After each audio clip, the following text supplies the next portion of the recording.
1927 British Bharat का एक छोटा सा शहर महाड़। यहां एक तालाब था, चावदार तालाब, सरकारी तालाब, लेकिन हजारों लोगों के लिए उस पानी को छूना भी पाप माना जाता था। जानवर पानी पी सकते थे, लेकिन कुछ इंसानों को नहीं।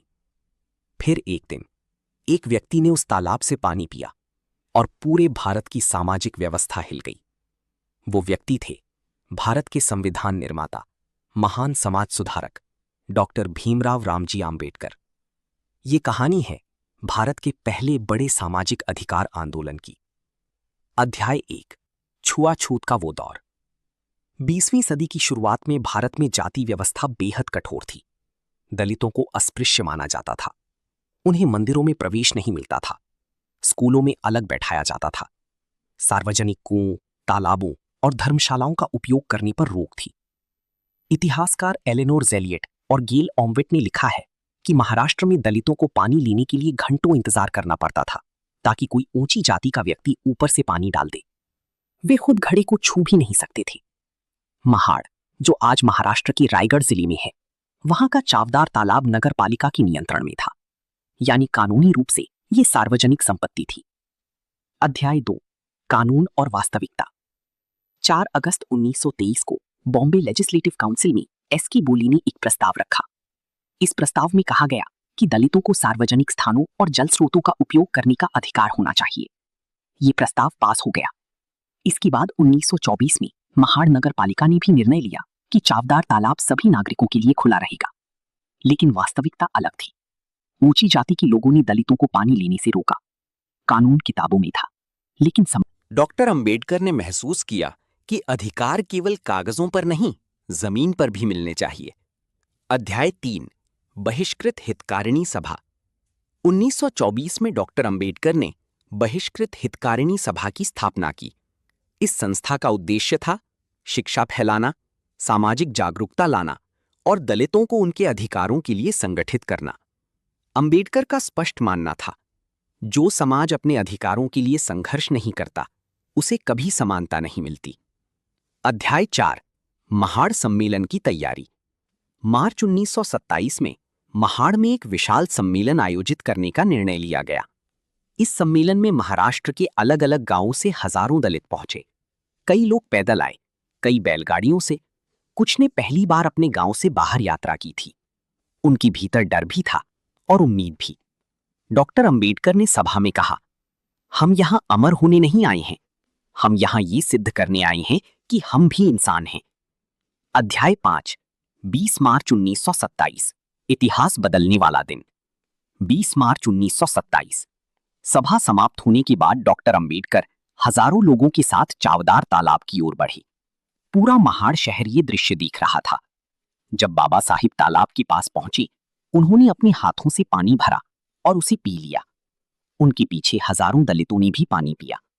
इतिहासकारों के अनुसार ये भारत का पहला संगठित मानवाधिकार सत्याग्रह था।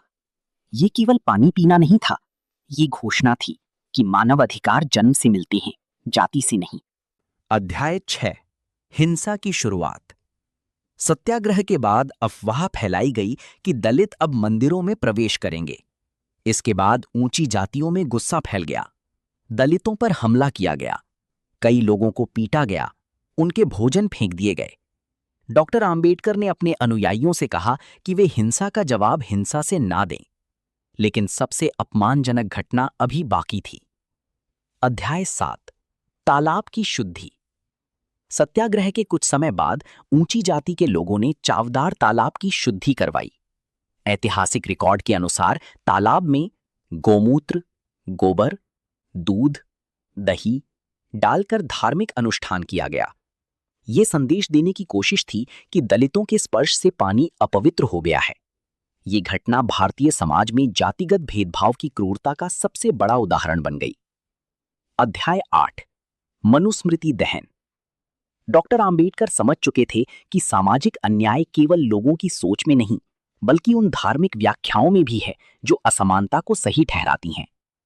25 दिसंबर 1927 को महाड़ में एक और सम्मेलन हुआ। वहीं पर बाबा साहेब और उनके साथियों ने मनुस्मृति की प्रतियां जलाईं। इसे मनुस्मृति दहन दिवस कहा गया। आम्बेडकर का मानना था कि कोई भी धर्म जो मानव समानता को स्वीकार नहीं करता, वो मानवता के खिलाफ है। अध्याय 9, महिलाओं की भागीदारी। महाड़ आंदोलन में महिलाओं ने भी बड़ी भूमिका निभाई। डॉक्टर आम्बेडकर ने महिलाओं से कहा, शिक्षित बनो, आत्मसम्मान से जियो और भेदभावपूर्ण परंपराओं को अस्वीकार करो। कई महिलाओं ने पहली बार सामाजिक बंधनों को तोड़ते हुए सार्वजनिक रूप से आंदोलन में हिस्सा लिया। अध्याय 10, अदालत की लड़ाई। सत्याग्रह के बाद ऊंची जाति के लोगों ने अदालत में दावा किया कि चावदार तालाब निजी संपत्ति है। कानूनी संघर्ष कई वर्षों तक चला। आखिरकार 1937 में बॉम्बे हाईकोर्ट ने फैसला दिया कि दलितों को तालाब का उपयोग करने का पूरा अधिकार है। ये केवल कानूनी जीत नहीं थी, ये भारतीय लोकतंत्र में समानता की दिशा में ऐतिहासिक कदम था। अध्याय 11, इतिहास पर प्रभाव। महाड़ सत्याग्रह ने पूरे भारत में दलित आंदोलन को नई दिशा दी। यहीं से डॉक्टर अंबेडकर राष्ट्रीय स्तर पर सामाजिक न्याय के सबसे बड़े नेता बनकर उभरे। आगे चलकर भारतीय संविधान में अनुच्छेद 15, अनुच्छेद 17 के माध्यम से छुआछूत को गैर कानूनी घोषित किया गया। महाड़ का संघर्ष भारतीय संविधान की आत्मा बन गया। आज चावदार तालाब सिर्फ पानी का स्रोत नहीं, बल्कि मानव समानता और आत्मसम्मान का प्रतीक है। 20 मार्च आज भी सामाजिक सशक्तिकरण दिवस के रूप में याद किया जाता है।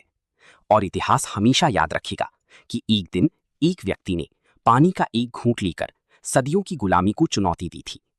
वो महापुरुष थे डॉक्टर बाबा साहिब आम्बेडकर। हर व्यक्ति सम्मान के साथ जी सकता है। भाग 12, इस कहानी से सीख। 1, शिक्षा जिंदगी बदल सकती है।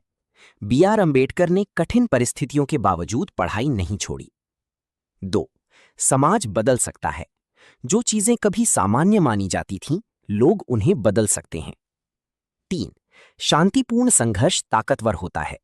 महाड़ सत्याग्रह ने दिखाया कि अहिंसक आंदोलन भी इतिहास बदल सकते हैं। 4, इंसान की पहचान उसके कर्म से होनी चाहिए।